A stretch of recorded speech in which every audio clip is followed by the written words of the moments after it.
Welcome to the Mind Body Business Show. The 3 keys to your success is just moments away. Here's your host, Brian Kelly.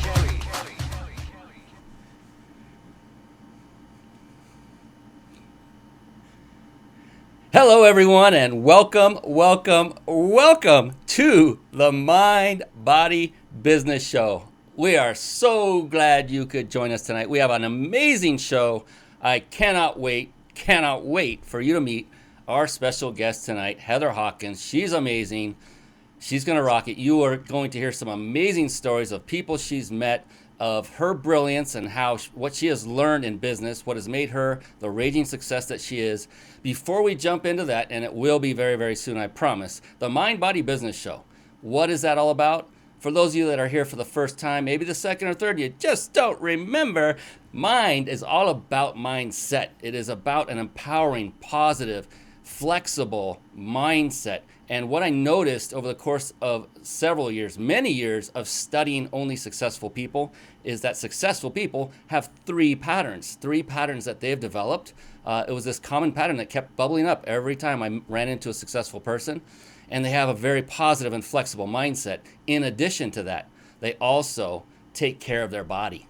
They'll take care of their body. They just do. They take care of their body both externally through exercise, which is also internal, and through nutrition, by feeding themselves the fuel that their body wants and deserves. And then there's business. Oh my, that is a multifaceted area where we're talking about marketing, sales, team building, systematizing, leadership. The list goes on, and it can be a daunting list. The good news is you personally don't have to master every skill set in business. All you need to do is bring in those and delegate, that's the leadership part, to those who do have those skill sets that are in their swim lane, so to speak. And so Mind Body Business, the Mind Body Business Show, that's what this is all about. It is to find out what makes successful people like Heather tick. What is it about this young lady that has taken her to superstardom in a very short period of time? And you're going to love the people she has worked with. It's an amazing laundry list of beautiful people. And another wonderful thing I've noticed about very successful people is they also seem to be very avid readers. And it's interesting because when I first started this trek, I did not read at all. And so this is going back over a decade, just to make that clear. And I then since became a very voracious reader. And so what we're going to do real quickly is segue into a segment I call bookmarks.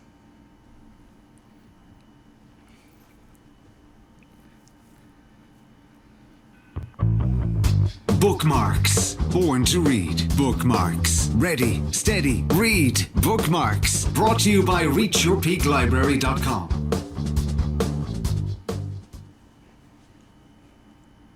There it is. You see reachyourpeaklibrary.com. And for those of you watching or listening, do yourself a favor and take out a sheet of paper or a pad and a pen and take notes. I personally take notes every single show. I'm running everything. I am the director, the producer, the talent. Well, that's debatable. And running this whole thing from one spot. And I'm taking notes, so there's no excuse for anyone else not to. So please do that rather than when you hear a resource, because I know Heather's going to have a wealth of value to offer you, like reachyourpeaklibrary.com. Don't resist the temptation to go to the sites and the websites and the resources that you're hearing about. Don't go off to Google. Stay with your notepad, because here's the thing. The magic happens in the room. And this is a virtual room. If you are off researching, looking, you've done it before, I've done it before, your mind will go with it. And if you do, you may miss that one thing that Heather says that could literally have changed your life forever. And I am not kidding about this. I've done a lot of these shows, and there have been some amazing, valuable nuggets that have gone on through each. All right, reachyourpeaklibrary.com. Real quick, as you saw on the screen, it's not about just about reading books, but about reading the right books. And so what I did was, after I started reading voraciously, as I began realizing that, it could take someone some time to hunt down good books that are good for feeding their mind, for helping them with their skill sets, for helping personal development, everything that helps you in fitness as well, everything that helps you with becoming successful, more successful than you are today.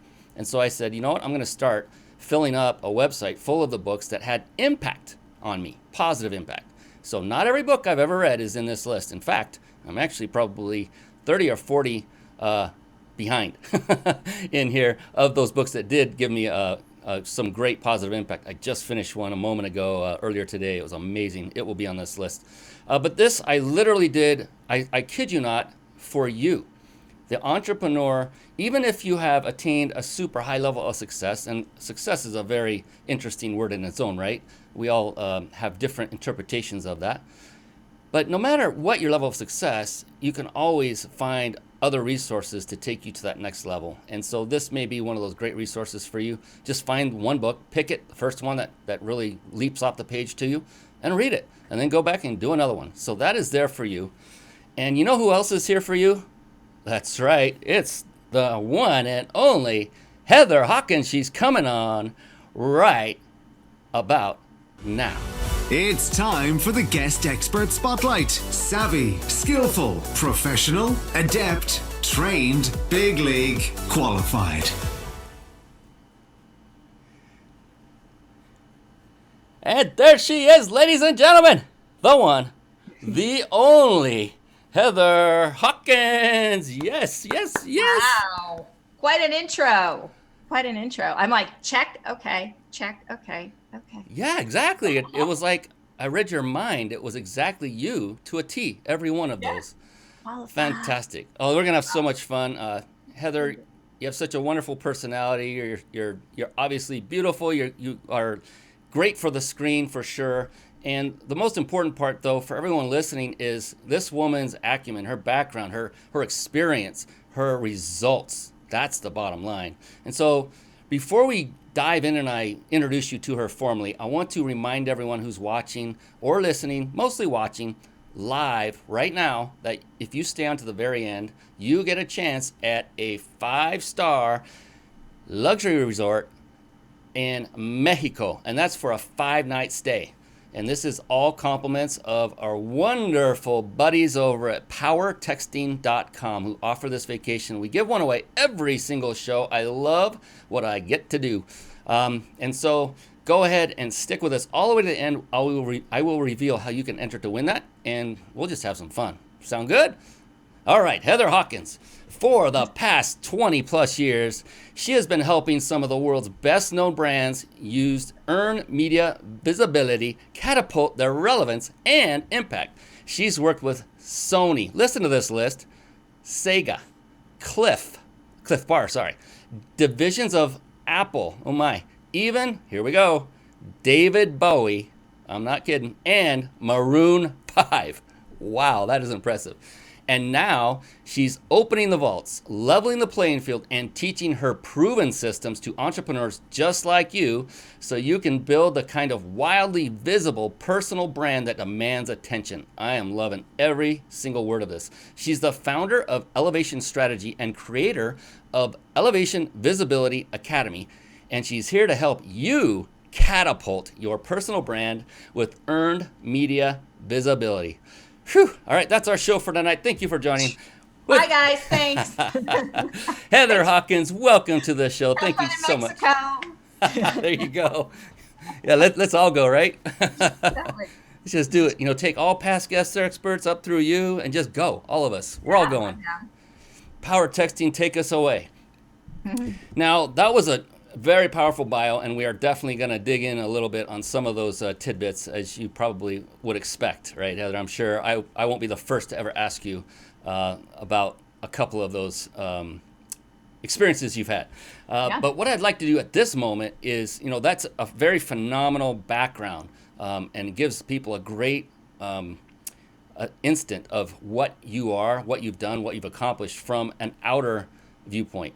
I like to get into the inner viewpoint to find out what makes people like you, successful people like you, tick, so to speak. And, how do you think? How do you go about your day? What is it about you that makes you successful versus someone who hasn't achieved success yet? And I do this with each guest expert, and it's amazing how each one and the pattern seems to fit all the way every single time with differences because we're all individual people. And so I could tell the moment I first met you, and we literally just met 20 minutes before we went on the air, for all those watching, that you are an extremely positive individual. You have incredible energy. You came on with a big old smile on your face as soon as the camera lit up. So how do you do that? How do you maintain that positive, productive, and successful mindset day in and day out? And how do you sustain that over and over and over, day after day? How does that happen? Besides drinking lots of liquid. Drinking lots of liquid. I live in the mountains and it's kind of dry up here. I believe it's a choice. I believe it's a choice and a habit, and we all can decide, do we want to look at something? I saw The Obstacle is the Way came up on your reading library. I love his books. I read The Daily Stoic almost every morning, just a passage from it. And it's a choice. Like, we can either decide, are we going to let things get us down, or are we going to choose to look at the positive in things? And, we're all entrepreneurs here. I have investigated wormholes and taken some cul-de-sacs and turnabouts, and it's the choice to just wake up and decide that you're going to keep on sharing your gift with people. But I also think it goes back to knowing what your gift is, and knowing no matter what the end result looks like. So no matter what the product is, it's who you are, and it's the DNA, brand DNA, personal DNA, your mission, your goals that you bring to the table that keep you getting up every day and keep you smiling even when it seems like things are going crazy, and then realizing sometimes that's the biggest gift when things go a little bit sideways. Wow, I can so relate, especially to when you said knowing what your gift is. That is like right between the eyes, and the reason I say that is because very recently, as little as 4 or 5 months ago, I completely shifted my business from a fitness business as a personal trainer to Geekville, which is automation and the back-end software systems, things like that, completely different. But that was the reason why. A series of events occurred that helped me realize right between the eyes once again that my core competency lied in technology and actually creating the technology and putting technologies together. And it was amazing when I made that transition. The happiness that exuded after that was immense. I had no idea. I love fitness. I love working out. I love helping people more than anything. That's the real reason. But I found it wasn't my true passion. And once I found it, holy smokes, I enjoy every single moment of every single day more than I did before. So you're hitting the nail on the head. And I just want to kind of highlight that for people that might be searching right now. It's a process. It's a searching process. And the best feedback I got, Heather, was from other people. Those closest to me, dear friends who would tell me the truth. My wife, oh, thank goodness, I'm so blessed.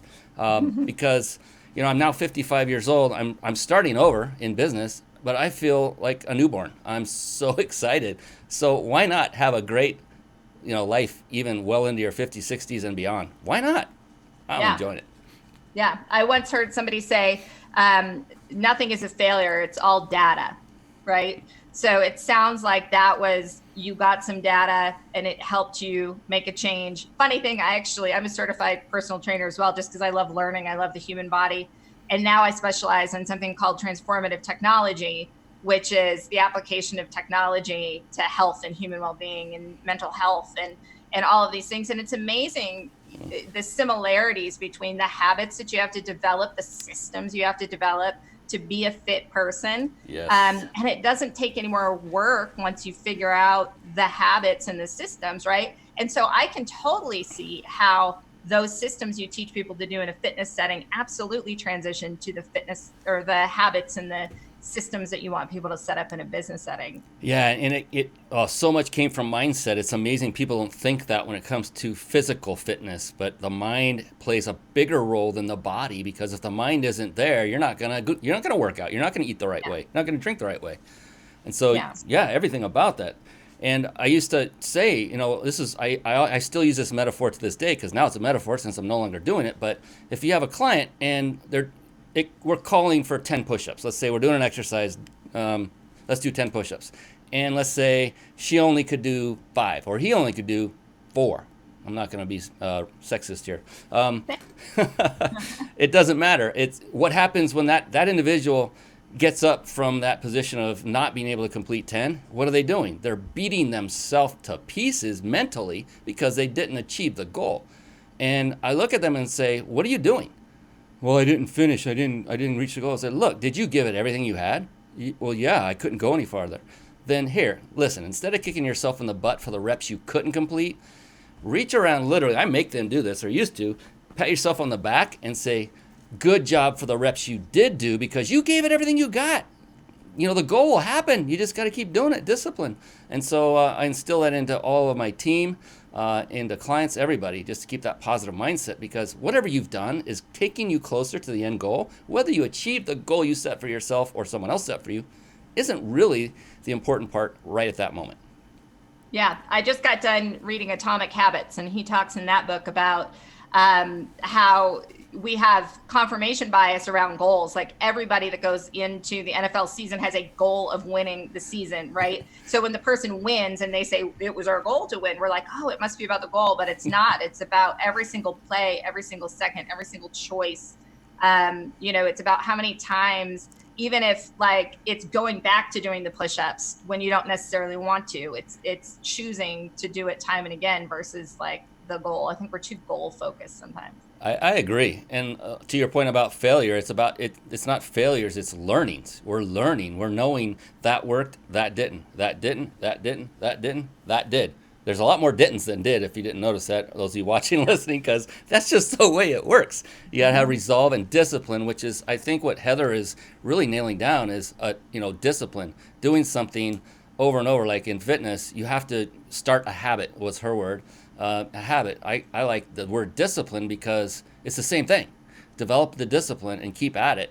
That's another thing I see very successful people like yourself. They have routines when they get up or when they go to bed or both or even during the middle of the day, but they're always disciplined. And we're talking about physical fitness, and you're a personal trainer. And so I'm guessing physical fitness you think is important also to yourself, not just other people you're helping. How is it affecting not only yourself, but your business and your personal life? How important? So I got my personal trainer certification in 2008, just as a self-learning kind of a thing. I was actually working in technology, and I got laid off for the third time because people really like to lay off people that work in technology. And I kind of said, what am I really passionate about right now? And I was a marathoner at the time, was getting ready to move up to the trail ultra distance. And I just really wanted to learn about it and wanted to have that education. When I decided to go back into PR, spoiler alert, that's what I do for a living is PR. I know we haven't gotten there yet, but when I decided to go back into PR, I took all that learning from the personal trainer certification, and I became head of agency accounts for Cliff Bar, which is huge organization working in all these endurance sports that I loved so much. And they really needed somebody who could bring together the science of performance along with this really consumer brand focus, ability to get inside the head of the consumer and figure out how to build a real passion brand around what they were doing. And I also worked with Camelback at that time. And then 2 years ago, I picked up my family and I moved from San Francisco up to the hills outside of Lake Tahoe, California. So I live in the mountains now. And I started my own agency, Elevation Strategy, which is focused on the human performance space. So I work with nutrition, gear, and a real passion of mine right now is transformative technology, which is the application of technology to the pursuit of health and happiness and mental well-being. And it could be anything from a crazy headset that blasts magnetic rays into your brain to help you get to the theta waves of a Buddhist monk who's been meditating for like 50 years, or something as simple as that mindfulness app that you might have on your cell phone that helps you gamify mindfulness and just helps make these concepts a little bit more accessible to everybody, really. I love that whole concept. I love that stuff. I get it all. I listen to it. Whatever it is, I'm deep into that as well. That's so cool. We have so much in common. It's crazy. I'm standing on a earthing pad at this very moment. Oh, I love it. This is the first time I've ever said this live on the air. I'm going to give a secret out. I'm literally barefoot right now. I am. You have to be, or yes. You have to have copper bolts that go up through your shoes and make contact with your skin. or they're pounded through your feet. Yes. I'm actually barefoot too, but it's just because I just came back from a long run and my shoes smelled. So I took my shoes off. That's the other thing. Successful entrepreneurs are very honest. Why not? You know, it's beautiful, being transparent. That is actually a very huge quality of successful entrepreneurs and business people, are those that are not afraid to let people into their, not every moment of their life, but know that they're not perfect, that know that they might have stinky shoes. That's great. My feet are horrendously smelly when my shoes. We could do a whole show now on smelly feet and talk about, no, we won't. But it's awesome that you all obviously have that air of transparency. Again, another trait of a successful individual. And I want to get to that is, you are working with some pretty high named businesses and individuals. And if you wouldn't mind, I'd love for you to recap that story we were going through real quick, because we know we just lost a wonderful person and musician, David Bowie, not long ago. Yeah. And in talking to you just before the show, I found out you worked with him literally physically. So would you mind telling that quick story? Yeah. And, fast forward a tiny bit, my daughter, who's now 3, she was born a week and a half after he passed, and she was born to life on Mars, and she's quite a character. Wow. So Wow. I have no doubt she got a little bit of the Duke. I started my career in video games, and I was working for a company called IDOS Interactive at the time. IDOS was publishing a game with David Bowie called Omicron, the Nomad Soul. And we were doing a big press conference at E3 in Los Angeles, and David Bowie, we met up first at the bar that was attached to the place where the press conference was happening. And David was standing there with his wife. Iman is his wife, yeah? So big height difference between those two. And he was leaning against the bar, kind of hiding in the background. All the mucky mucks, all his mucky mucks were in front of him. All my company mucky mucks were in front of us. And they were doing the handshaking thing, walking down the aisle, walking down the line. And I was kind of standing in the background because I was a PR person. Like, it wasn't about me. I was holding a clipboard and doing whatever. But I also happen to have blue hair and a nose ring, which I think made me a little bit more noticeable than average. And he actually stood up from his bar stool, parted the mucky mucks to reach out his hand and shake my hand.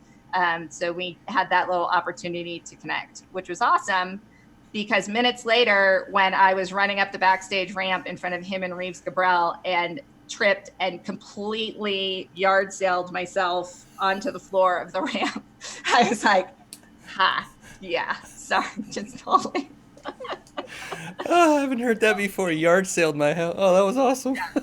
He was, I really enjoyed working with him. He was very down to earth. Oh, that's so cool to hear. And then Maroon 5. What was your relationship with them? Did you get to meet them as well, or work from afar? Wow, no kidding. Yeah, no. So I was living in New York City. I was working in video games, and then Sega Dreamcast was the big console launch, which we just celebrated the 20-year anniversary of like a week ago.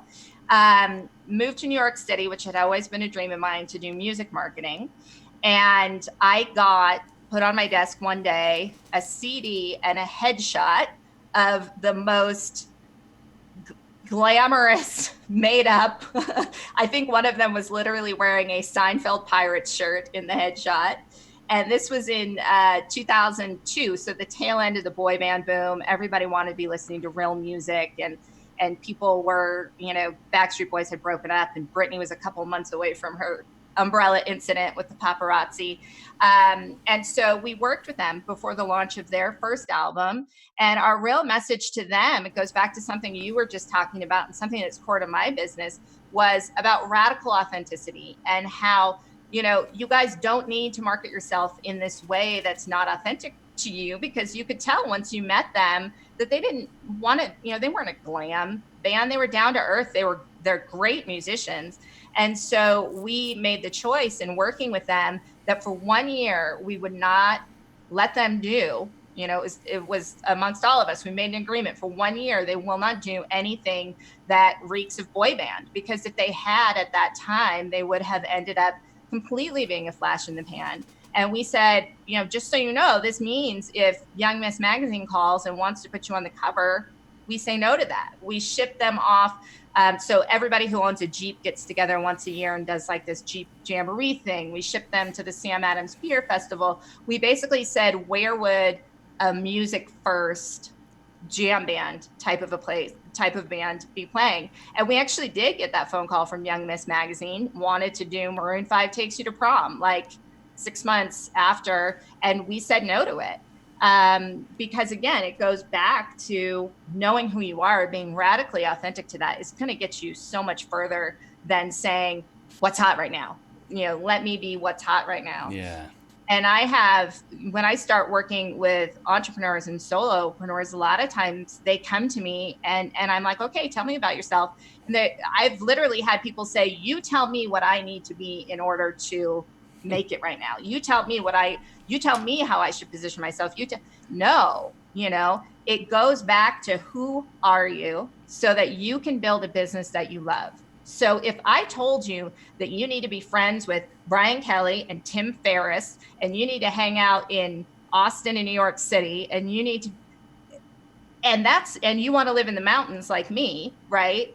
You're going to be miserable, even if you build a successful business and you just don't want to be in that scene. If you don't want to be an Instagram influencer, if you don't want to, have to do lives, it's like build a business where selling doesn't feel like selling. Build a business where your radical authenticity is what makes you unique and what makes you valuable. And that doesn't mean blue hair and a nose ring. Since I had that for a while, people think that that's what I mean when I say radical authenticity.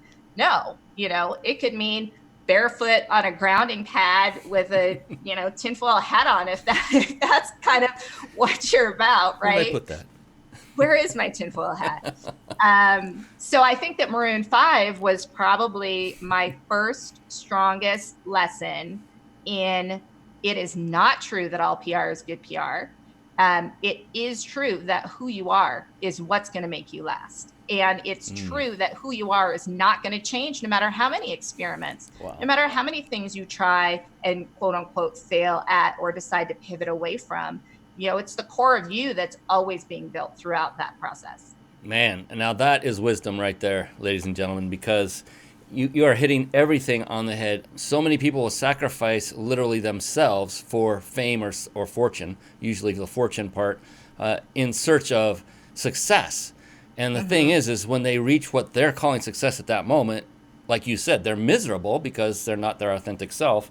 That is so true, because the whole reason we as entrepreneurs do what we do is so we can hit that point of liberation to do what we want, when we want, where we want, under our own terms. And why not start now and do that? Make it authentic to you, the business, from day one. And what does that mean? That means you're going to have to turn some people away. And people don't like to do that inherently. But once you learn that skill and once you've done it a couple of times and you realize this is good for not only my business, but for me. And I got to look out for number one. It's not being selfish.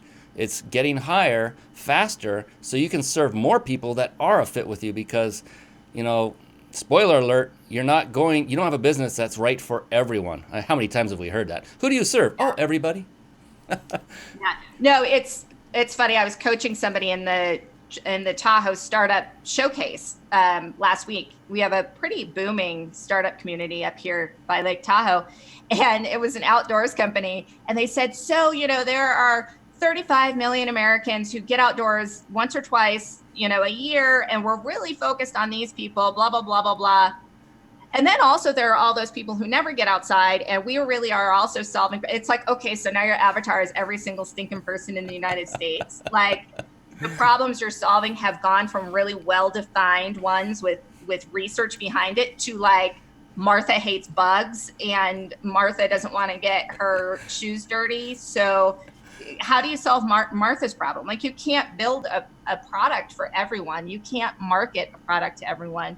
And those real passion brands, those passion brands start out by saying, we are talking to you. And the people that come in the beginning come in and they come in passionately because they know, we did this with Sega Dreamcast, where we literally went into cities and drew swirls on the sidewalk, nothing else, so that gamers would see that, they would know that is Sega talking to me. And all their friends were like, what the heck's this swirl? And they're like, I know what that swirl is. So that's how you kind of get that passion, and you include people basically in the marketing by getting so hyper specific that they feel like you're inside their head, and talking directly to them.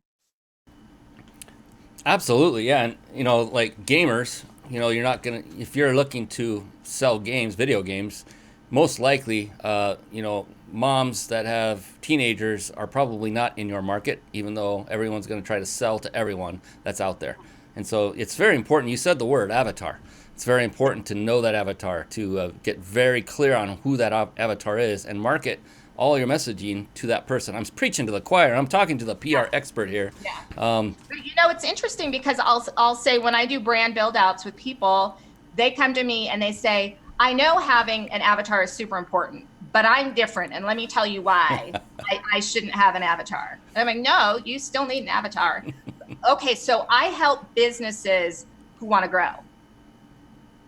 You don't have an avatar. Like, are you helping early stage businesses? Are you helping big businesses, small businesses, online businesses, in-person businesses, local businesses, women-led, like what kind of businesses?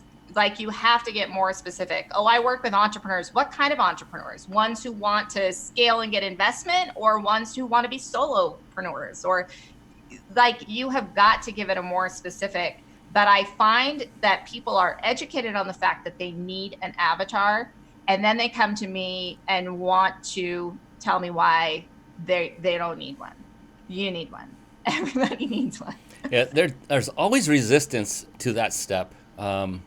Because it's very difficult to put in one's mind that, look, we know that you're not going to sell to just one person, but your messaging needs to be as if. And it's kind of like a whole mind shift that they need to go through.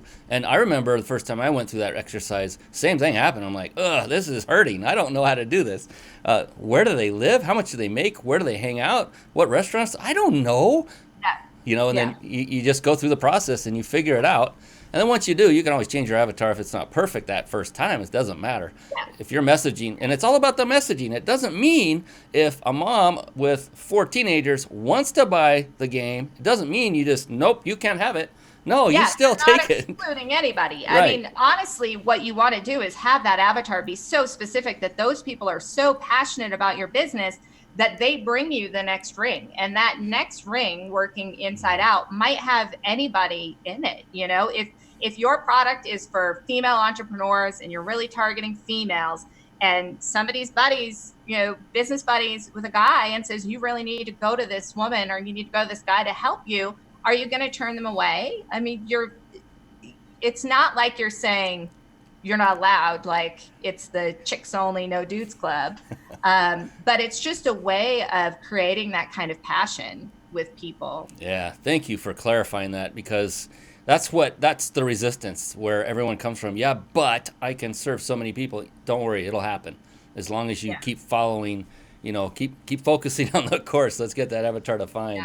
Yeah. So you did a lot of work with some pretty prominent people, and then you broke out on your own? Is that how it worked? Yeah. So what sparked that? I mean, what caused you to then break out on your own and start your own gig? Yeah.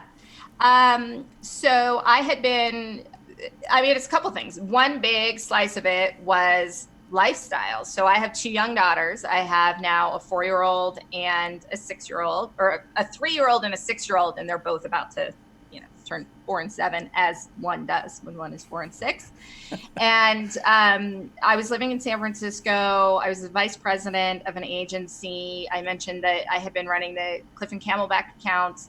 And the San Francisco had just changed so much. I mean, the lifestyle was such that, so Cliff Bar and Camelback moved on. They both decided to get different agencies. It happens in the agency world all the time. We'd been with them for 8 years, which is an impossibly long time for anybody to stay with one agency. And when they left, I was faced with the choice of having to grow a significant amount of business within that agency. And the agency minimums were high, and the people that I wanted to work with were kind of upstarts. And these smaller, I talk about transformative technology, human performance, a pair of socks, in Gingy, my favorite sock company, is not ever going to be able to afford a big city agency minimum. And so, the thinking was, do I go back to trying to pitch technology/video game companies who might have a little bit more money, or do I really want to focus on this thing that is my passion? And that, combined with the fact that San Francisco had just kind of jumped the shark for me. I had been there for, I think, 24 years total in San Francisco, with the exception of that 1 year in New York, which was 1 year to the day that I lived in New York City. Within a week, I realized that, what does Tim Ferriss call it? Geo arbitrage. I realized that this place that I love in Truckee, California, near Lake Tahoe, the cost of living is lower. There's a lot of second homes. I could send my kids to public school. I could take a shot at building this agency that could serve these smaller, more upstart companies that couldn't meet a big city agency minimum. So literally, I went from a Monday thinking that I would never leave San Francisco to Friday being like, we're moving to Truckee. And we had spent time up here seasonally, so we knew the area. And it's been great. I mean, I look around myself every day, just flabbergasted by how gorgeous it is here and how little it's impacted my business, really. Because I can work with people on Zoom. We also have a booming startup community down in Reno, so I'm getting more involved in that. It's one of those moments, again, the obstacle is the way, like that job going away. If that hadn't happened, I would still be in San Francisco plugging away. The day after it happened, I was looking at the jobs that were available to me, and it was all like, vice president of worldwide PR for some third round angel funded startup thing that would have me on a plane every week, every weekend. And I didn't want to do that with my kids. So it ended up being just a absolutely beautiful confluence of things that you might think were bad that turned out to be perfect. Isn't it cool how that so often happens in life? It's amazing. When you're going through it, you're thinking, this is horrible. And then you get to the other side like, that was pretty awesome. I'm glad that happened. That was perfect. Yeah. Couldn't have happened any better. Wow. Yeah. Fantastic. So one of the things, we've covered mind, we've covered some body, we've covered some cool stories with Bowie and Maroon 5 and you starting your own business, moving in a weekend, making the decision to get up and go. And now that you have been doing your own thing for some time, one of the things we all talk about as entrepreneurs is how marketing is the lifeblood of one's business. And so, yes, we're segueing into the business realm of mind, body, business. And, without marketing, there is no business. I mean, without successful marketing. And the thing is, marketing is so multifaceted. There are so many ways to market. And the only thing I'm interested in when I talk to successful people like yourself is, what did you find that was successful for you? I don't care about all the other things we've read about. I've read about many. But what worked for you? What would you say was your number one best approach at marketing? What form of marketing works best for you? Yeah. This is interesting because it actually has to do with that whole pivot and experimentation that I did earlier in this year. So the thing that works best for me, hands down, number one, working my network, staying in touch with people who I've done awesome work with, referrals, number one. Number two, getting involved in my local community, even though I am largely an online, like I work with most of my clients remotely. But the things that I do in the local community helps to get the word out. It gives me content to share on LinkedIn. If I share about, mentoring a group at a startup pitch fest, whatever, it just gives me stuff to talk about and keeps me relevant. And also I'm the kind of person who, even though I love living in the mountains, I also crave that contact. Like when I leave these meetings with these startups at these pitch fests, I'm on fire. So I do my job better the next day. I connect better with people the next day. So that's essential to me. Number three, hands down, has been being a guest on podcasts, being a guest on shows like this as well. It's something that I believe in so strongly. So I help people get earned media visibility, which includes an awful lot of things. And I had a client last year, we placed them in the ideal article in the Associated Press. Literally, like there was no editorial curmudgeon-ness at all, no editorial skepticism, perfect article. I placed him on a podcast that same week that was so small that we had to tell the CEO it was a practice podcast to get him to show up. We told him it was a warm-up podcast. Associated Press got them pats on the back, high fives from people they already knew that were already in their network. That podcast got them 3 hot new business leads. And this was a really high-end sports technology. 2 of those leads closed within 30 days after the podcast to the tune of $230,000 of recurring annual revenue. And the other one was about to close in that quarter. So podcasts, people show up ready to engage. People show up ready to take notes. You just told everybody to take notes and write it down. The blessing about it is if you're overwhelmed with what you need to be doing in your business, you show up, you provide value, you provide massive value. And then lovely people like yourself produce it and market it and share it with their networks and give you that platform. So as soon as you can identify what value you bring, you can start being a guest on podcasts. And it's one of the most action driven, hugely, every time I'm on a podcast, I watch my email list numbers tick up. I get people hitting me up on Facebook Messenger or elsewhere wanting to connect, highly engaged people wanting to connect. So those would be my 3. Fantastic. And it's an interesting, it happened, gosh, not quite a year ago when one of my past guest experts who was on the show came on and talked about, after the show was over, the importance of podcasting, and I was almost blown away. I'm thinking that's a very, very old concept, podcasting. I mean, come on, really? He goes, oh, Brian, yeah. I said, oh my gosh, I'm missing a big market then. And instantly I was researching everything there was about podcasts. I'm like, okay, so this show is repurposed into a podcast, an audio-only podcast. And it gets put onto 15 podcasting platforms roughly a half hour after we're done talking tonight, Heather. It will be up on all these different platforms because I learned how important that was, and I just dug in. I said, I'm going to find out how to blast this to the world. It's on 9 platforms right now, streaming simultaneously live. Just everything and anything I can do to spread the word about you, because this show is about my guest experts. I just love interacting. You give such great value, Heather. You are absolutely no exception in that area. My goodness, it's over the top.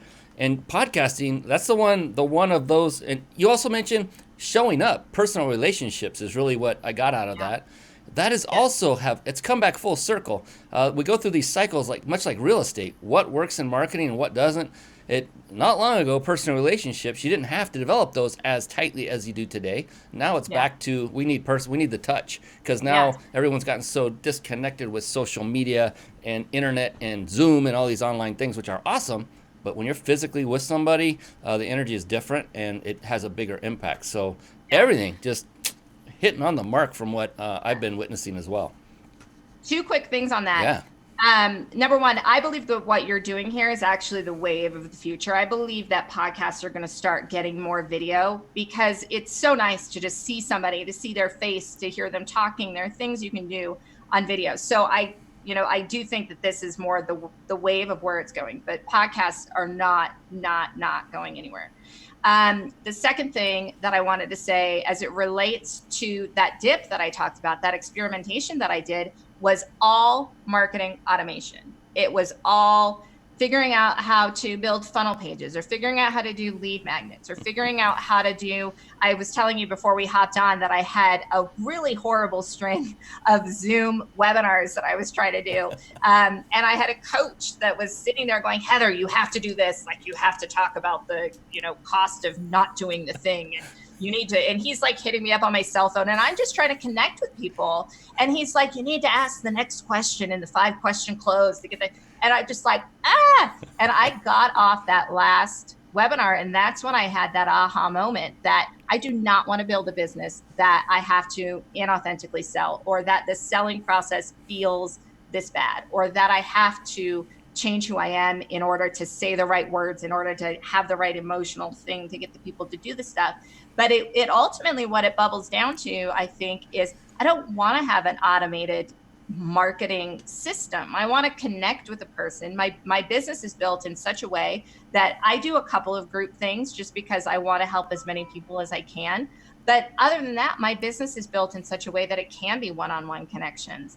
And it's because that's what I love. So I don't necessarily want to have 350 people that are active with a program with me at any given time, because I can't provide the kind of personal attention. Because again, as I mentioned earlier, a lot of it for me ends up being psychology, as I help people figure out their brand strategy and their brand platform. Yeah, it's a very corporate thing that we're doing there, but it's psychology, because I have to sell you on yourself. I have to pull out of you who you really are. I have to crystallize it in a way that's repeatable. And I have to make it so that when I show it to you, you get chills from the top of your head to the bottom of your toes, and you stick with it for the next life of your business, for the next life of as long as you're an entrepreneur. And that to me is part intuition, part psychology, and then part statistics and market research and hard stuff, and where do you fit, and how do you kind of match up with the competition. But I don't feel like I can do that for 523 people at one time, right? Yeah, not unless you scale, and to do that, you need to basically get others that have the knowledge that you have, the training that you have, and that can be daunting depending on the skill set, for sure. Yeah. And I love what you said about marketing automation, because it does come down to the physical touch, and not literally, but to one-on-one be able to talk to people as much as possible. And then as you're scaling, more and more or less and less of that is possible, only because there's only one you. And again, scaling becomes important.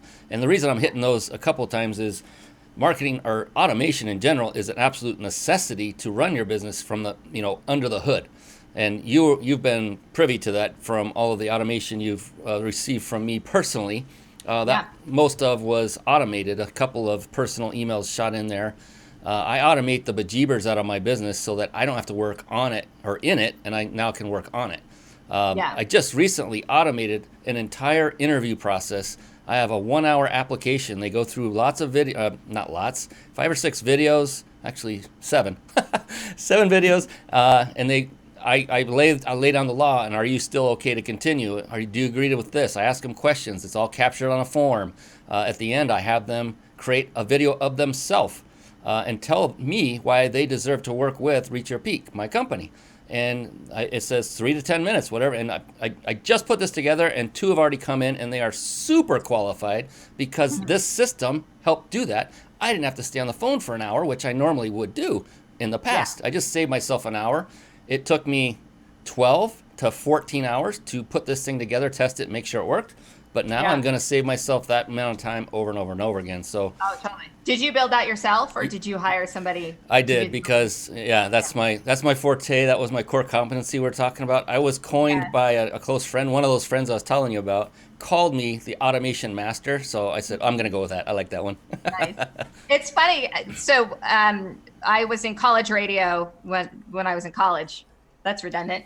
And I actually built a FileMaker Pro, remember that program? FileMaker Pro database to run the entire radio station. So ingesting records we get from labels, doing the reviews, printing out the program reports, printing out all this stuff. It was awesome. I loved it. But this past year, I ended up learning, because I wanted to know it for myself, how to build the funnel and how to build the automation. And I found myself at the end of the day being like, I just want to do good work for great people. I don't, I love the philosophy of it, but in my work, I feel like now I know enough to be able to hire somebody to do it for me. And probably that's one of those situations where it's like, okay, what's the first thing that can be handed off? Probably it's going to be building that, because I know, I have a mailing list of an awful lot of people at this juncture, probably north of 600 people from all the podcasts and things I've been on. I don't send them any. if I'm launching a challenge course or something like that, I will send a personal email out to all of them. But if they don't open it, do they get something? No. If they respond with a certain thing, do they immediately get something else? No. I literally sit there and like look through all the responses and respond personally to like what it all is. So I do know that that's something that I need to get better about myself. But that's one that overwhelms me. Yeah, it's just part of the journey, another step towards scaling. I remember over a year ago when I got my first apprentice to help me, it opened up my mind like I could not believe it. I couldn't fathom this. It was like I was solopreneur up until that point, and I kept saying no to myself to so many things, including technology, because technology always changes and there's so many pieces. I'm one person. There's no way I could do this by myself. And once I got my first apprentice, that opened my brain. I said, oh my God, all I got to do is get another one, and then another one, and then however many I need to fit the bill so I can continue to work on it instead of in it, and ultimately to have them create the automations, ultimately. And because what you're saying, you went through the process, that's the beautiful part about it, because now you know how to communicate with that person in an effective manner to say, this is exactly what I want to do. I know this is possible. You can do this here, there, and there. And there might be something new. If there is, let me know. But, do it. Just make it work. But it's amazing that just getting help. Oh, my gosh, what a godsend. So I've been through 11 apprentices. I have 4 currently. Just continue to grow the team. And it works. It works. And it's amazing. It's a lot of juggling at first, a lot of learning. There's a whole lot to it. I could go on forever about that part of it, but scaling is a big part of growing a business, and what you're doing with your assets, with your experience. That's, oh my gosh, I can only imagine your company as it spreads and the word spreads even farther, and more people are impacted, more people are getting the exposure they want and deserve. On that note, before we go too far into it, please let us know in more detail what exactly your agency does. What do you do for entrepreneurs? You said some things I really like, that you're approaching or addressing the smaller businesses, not the big players. So what exactly do you do, and who is your avatar? So I have 2 slices of my business. One slice is doing brand strategy and visibility strategy for startups. That's where that transformative technology thing that I talked to you about comes into play. So these are businesses that are probably between 4 and 5 people. They have their MVP ready to go. They're looking for investors, so helping them get their message ready before they go to investors, and then helping them start to get media attention. And then on the entrepreneur side, I really had an epiphany about a year after starting my agency, where I found myself telling entrepreneurs the things that I had always been told. I call it the myths that have been perpetrated by the PR industrial complex. And those myths include things like, if you don't have a big agency email address, media is not even going to open your email. If you haven't known somebody in the media for decades, they're not even going to want to talk to you. If you don't know how to write in an AP style, if you don't know how to create a clunky press release, you guys, a press release is the worst way to tell a story. It's intentionally devoid of excitement, really, because it has to be stripped down in order to meet AP standards. So there are just all these kind of myths that the PR industrial complex wants that smaller solo business owner to believe about doing their own PR. I am here to tell you that you have the one thing that media wants more than anything, and that is radical authenticity, going back to that, and an unfiltered point of view. So when I'm pitching media and I'm saying, I'm Heather Hawkins and my client is really passionate about blah, blah, blah, there's this little bug in the back of my head that's like, why the filter? Why not just let that media person talk to the person who is passionate? And then I talk to the media, and the media literally says, can I just talk to the guy? Like, I would way rather just talk to the guy.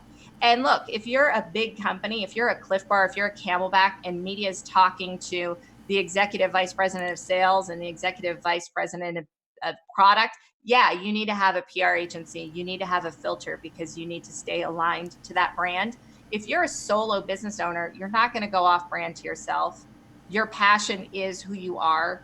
If somebody just teaches you these little tips and tricks about where to find media, how to figure out who's going to want to hear your story, how to package up your story in an of service way, you can go out to media and you can get that media coverage.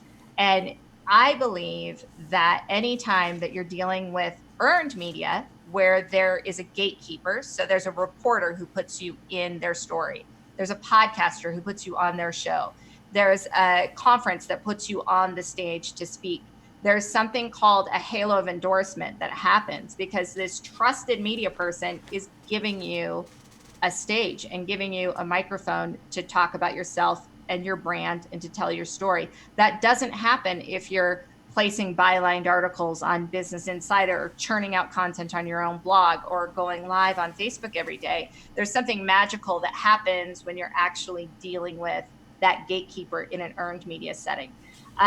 So when I work with entrepreneurs, I have a 6-week program where I help them figure out their brand and then figure out what media they should be going out to, help them figure out what materials do they need, what kind of stories are going to resonate best with that media. So it's very much like a strategic, done with you kind of I call it a mentored immersion.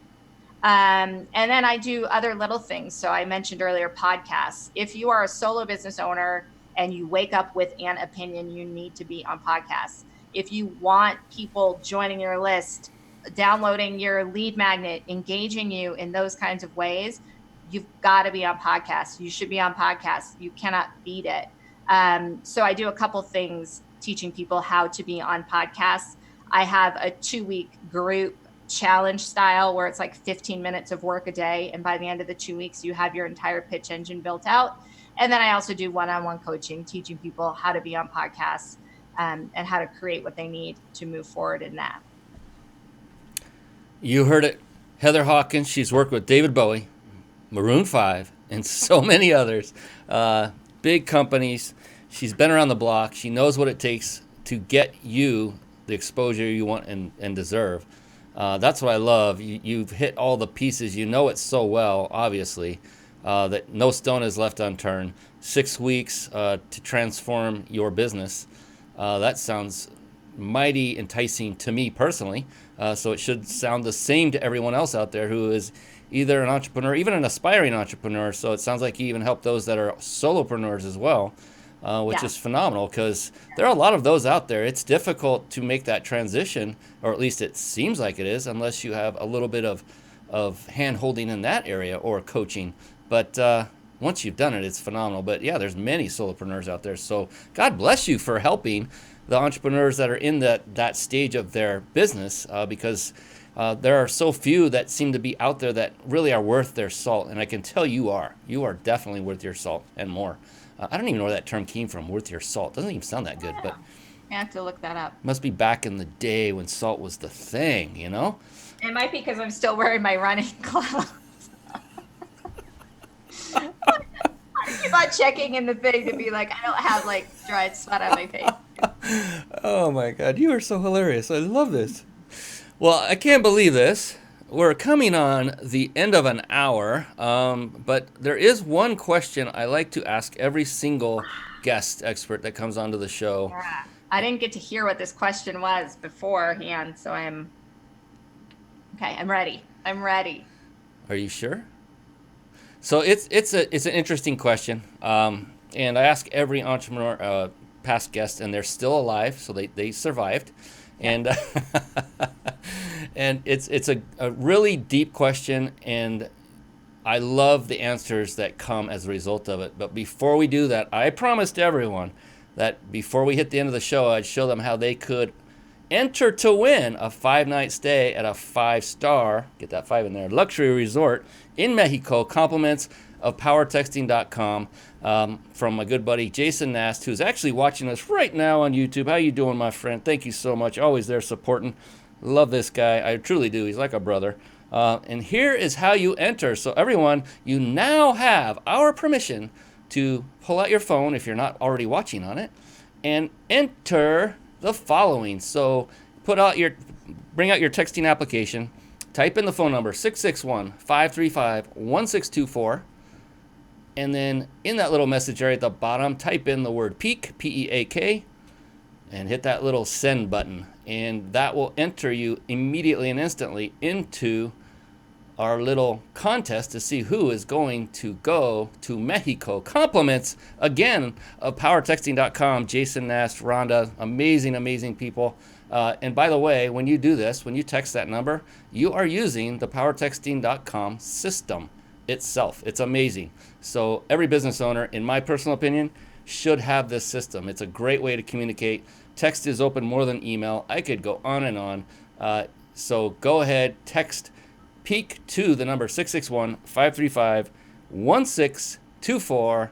Do that now and then come right back, because we've got that big question for Heather Hawkins, who is now probably literally getting salt from the sweat that's going down her brow that is, leaving that trail. Here's the cool thing, Heather. I don't want you to be any nerve. I know you're a pro, and nothing phases you. But really, the answer to this question, there is no such thing as a wrong answer. It doesn't exist. In fact, the exact opposite is true. The only correct answer is yours, because it is unique to every individual. So all that pressure, it's gone. You can just weight off the shoulders, and now we can have fun. So now, are you ready for the big boom question? I am. All right, here we go. Heather Hawkins. Yes. How do you define success? How do I define success? That's a tough one. I define, so it's definitely an intrinsic thing. So I wouldn't define success by hitting any number. I wouldn't define it by having anything.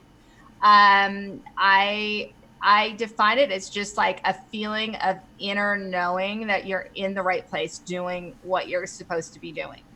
And the great thing about that is that you can bring that with you into any situation. So you can succeed in any situation as long as you find a way to work through it in a way that's in alignment with your inner compass. And for me, that means, how can I be of value? How can I make the world a better place? How can I just kind of know in each moment that I made the choices that felt right to me, which also means making choices that I feel are good for other people. So that's how I define success. It's an inner feeling of ease and peace and alignment that lets me know that I'm doing what I ought to be doing. And I believe that if you do that, all the other things that you might put on your creation board and you might put in your annual goals on your business spreadsheet, all that's going to take care of itself. It's just a matter of moment by moment. Am I in alignment? Am I doing what I know I should be doing? Am I doing something that's in accordance with my higher goals and intentions? Fantastic, and true to form, as unique as everyone before you, and that's what I love about this question. It's so beautiful because every person has, including you, has such amazing responses to that. And you're talking about alignment, doing what you're doing, and really the purpose for all that. You said several things that really stood out. To be of value, not just to yourself, and you said it, to be of value for others, for other people, and to make the world a better place. Not to make Heather Hawkins' life a better place, but the world a better place. And that's another common trait, another pattern of successful entrepreneurs. They have a heart-serving mentality that they're driven so hard, like Heather, to help other people. That is why, if you want the key to success, I think that's it. I mean, if you really wanted one key to success, it is serving others. And I mean from the heart, meaning you want to help them, not just because, well, Brian said if I serve others, I'm going to get successful. That's not why you do it. You do it because that's what you want to do. You want to help others. I think most humans inherently want to do that. Now, how badly do you want it? How badly do you want to help others? And yes, you will get rewarded along the way if you are going about it with true passion, in my humble opinion, just because I've seen it work so many times. We have another gift to give away. that I wanted to turn it over to you, Heather, so you could describe it. I'll bring you up next to your website and let you take it away and see what you got for the wonderful peeps out there. Oh, before I do that, Jason, he caught the fact that I said sweat rolling down your bra. I was just thinking of a Hawaiian guy, okay? Bra. Yo, bra. You know, the bro, sorry. He caught that. Yeah, I caught myself and said bro, or brow, sorry. But thanks anyway, Jace. I love you, buddy. It's all falling apart. I know, I tell you. All right, let's get on to your wonderful gift. Yeah. So go ahead, take it away. Awesome. So I have a couple things for the listeners. If you go to heatherhawkins.live, you can enter your email address, and I have a free video e-course that's going to walk you through a bunch of the stuff we talked about today, which is creating your brand, defining your avatar, figuring out what media is going to be right for you. And it's going to give you some actionable steps that you can take right now in the next week, including the easiest place for you to go to find media that's looking for you. It's a free resource. They literally say, can anybody talk to me about mind, body, business? And Brian could say, I am the perfect person to talk to you. And you can get some mass coverage really quickly using that resource. So if you download that free visibility e-course, that'll be awesome for you. And then I also wanted to offer a listener of Brian's the opportunity to work with me. Since I don't have another podcast group session happening until probably October or November, I'm just going to go ahead and take somebody on as a one-on-one client. So over the course of 3 coaching calls, we will get your podcast program, being a guest on podcasts specifically, up and running. So we'll create your guest sheet. We'll figure out what topics you should be talking about. We'll help you identify which podcasters to go out to. I will provide you with all the templates that you need in order to start pitching yourself to be a guest on podcasts. So that's one person. And Brian, I don't know how people usually collect entries for that. I don't know if it's, maybe just if I look at the people that join my list in the next period of time, or if you have a way on yours for people who comment on the videos, I can go in and see who did that. I don't know how most people usually. Yeah, one thing you can do is just have them Facebook messenger you and say, Okay. I was on the Mind Body Business Show and I want an entry into that that wonderful one-on-one coaching program you have. All right. Actually, you know what? Let's do this. Facebook.com/HeatherHawkinsBiz. I will make a very cryptic post and pin it to the top of my page that says, if you are here to do a thing, do the thing below. And then anybody who posts below and says, enter me, I will go ahead and choose from those people. Sound good? That sounds great. Fantastic. All right. And don't forget, heatherhawkins.live, not .com. So it's HEATHER followed by HAWKINS.live. And that's where you see what you see on the screen now. That's her website. Enter your email address there and go to her Facebook page. Heather Hawkins Biz is her username there. And look for her recent post that's going to be out very soon after this show. I'll do it as soon as I get off here. Yeah. As soon as Brian lets her go, she will do that. And Jason's saying, me. Yes, definitely. Next time, we will integrate power texting into that and do another keyword and have people enter that way. So that would be another awesome. Yeah. In fact, I'll let you. I'll let you take the reign on this one. That's good. I was just gonna say we could double up on the vacation, but have them win both. But let's just stick with that. I want people to reach out to you and connect with you. And is that the best way? What is the best way for them? Is it through your website here that we had on just a moment ago? Yes. Yeah. Or you know what, you guys, honestly, just heather@elevation-strategy.com is my personal email address. You guys are welcome to email me. I'm on Facebook Messenger all the time. So it's easy to find me. And this is kind of the passion side of my business. So I love helping people through this stuff. I love helping them see how it feels to see their name in print and see media repeating back the them that they deserve to be. So hit me up and we'll find a way to work together. You heard her. Hit her up. Do it. Heather, thank you once again so much. You've been such an amazing, amazing guest. What value you've brought. I've had a ton of fun to boot with all the sweating and salt and everything that's been going on.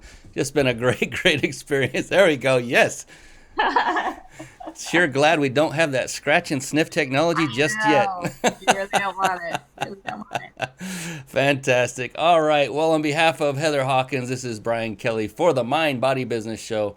For all of you that have watched live and those of you that are going to watch at the recorded video and those listening on podcast, we appreciate you too and your time.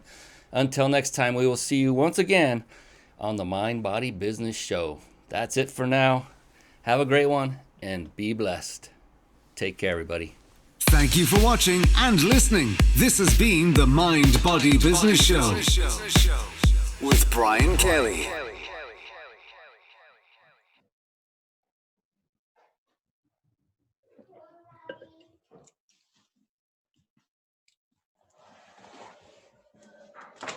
Oops, sorry, Lou.